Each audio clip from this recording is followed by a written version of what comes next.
မင်္ဂလာပါဂရီကျွယ် YouTube Channel မှာပြန်လည်ကြိုဆိုပါရစေ10ရက်9လ2026မနေ့12နာရီ10မိနစ်ဈေးကွက်အကောင်းဆုံးတစ်ကွက်အမြတ်ရအောင်ထိုးပါဆိုပြီးတော့ကျွန်တော်အကောင်းဆုံးတစ်ကွက်ကိုတင်ပေးလိုက်ပါတယ်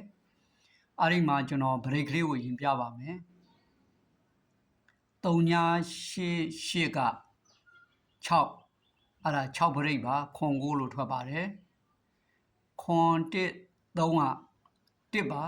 အဲ့ဒါ1 break ပါ8 1လို့ထွက်တယ်8 9 5က2ပါအဲ့ဒါ2 break ပါ6 6လို့ထွက်တယ်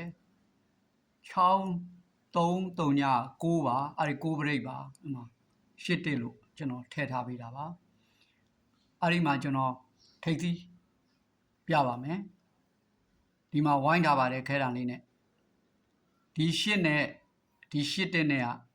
ခွန်ပါဒီ3လုံးပေါင်းခွန်အဲ့ဒါကခွန်ထိပ်ဒီမှာခွန်ထိပ်ခွန်9လို့ထွက်ပါတယ်ဒီ1နဲ့ဒီ3လေးနဲ့က8ပါအဲ့ဒီ8ကထိပ်သီးပါအဲ့ဒါ8 3လို့ထွက်ပါတယ်ဒီ9နဲ့ဒီ9နဲ့က6ပါအဲ့ဒါ6ကထိပ်သီးပါ6 6လို့ထွက်ပါတယ်ဒီ3နဲ့ဒီ3ညာ9နဲ့က8ပါအဲ့ဒါထိပ်သီးပါဒီမှာ8ထိပ်လို့ကျွန်တော်အဲ့မှာ break က9ဆို8တက်ပါအဲ့ဒါကိုကျွန်တော်ဒီဘက်က4ချိန်ဇယားလေးနဲ့ပြပါမယ်4ချိန်ဇယားနဲ့ပြမယ်ကျွန်တော်ဒီမှာအရင်ဆုံး2နာရီကနောက်ပိတ်နဲ့ပြပါမယ်ဒီမှာဝိုင်းထားတာလေး2နာရီက1 3ညဒီနောက်ပိတ်3ညကိုဒီ3ညကိုဒီ1နဲ့ဒီ9နဲ့က3ညလို့ဖြီးတော့ဒီမှာ9ပိတ်ရတာပါခွန်9လို့ထွက်တယ်ဒီမှာ80က3ညနောက်ပိတ်ကိုဒီခွန်နဲ့3နဲ့က3ညပါအားကြောင့်8 3လို့ထွက်သွားတာပါဒီမှာ9တက်ကဒီ1နောက်ပိတ်ကိုဒီ9နဲ့6နဲ့မှ1ပါအဲ့မှာ6 6လို့ထွက်တာပါဒီမှာက6ခွန်ကခွန်နောက်ပိတ်ကိုဒီ6နဲ့ဒီ1နဲ့မှ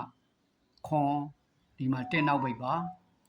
နောက်ထပ်1နောက်ပိတ်နောက်တစ်လုံးပြပါမယ်အဲ့ဒါကဒီမှာကျွန်တော်အနီလေးတွေနဲ့ထောက်ထားပါတယ်ဒီ3ကိုဒီ2နဲ့ဒီ1နဲ့က3လို့ရှင်းလိုက်တာပါဒီ3ညကိုဒီ1နဲ့9နဲ့က3ညလို့ဖြီးထားတာပါဒီခွန်ကိုဒီ4နဲ့ဒီ3နဲ့ကခွန်လို့ထည့်ထားတာပါဒီ8ကိုဒီ2နဲ့ဒီ6နဲ့က8လို့ထည့်ထားတာပါဒီတစ်ခါဒီ6ကိုဒီ9နဲ့ဒီ1နဲ့က6လို့ထည့်ထားတာပါကျွန်တော်ဒီမှာTikTokမှာတင်ထားတော့မရှင်းပါဆိုလို့ဒီ6ထိပ်ကိုဒီ9နဲ့ဒီ1နဲ့1ပိတ်လို့ကျွန်တော်ရေးထားတာပါဒီခွန်ပိတ်ကိုဒီ6နဲ့1နဲ့ကဒီမှာ1ပိတ်လို့ဒီမှာဒီလိုလေးရေးထားတာပါအဲ့တော့ကျွန်တော်ကဒီမှာဗရိတ်နဲ့အကုန်လုံးချုပ်ထားတာပါ8တက်ဆိုတဲ့တစ်ခွက်အဲ့ဒီမှာ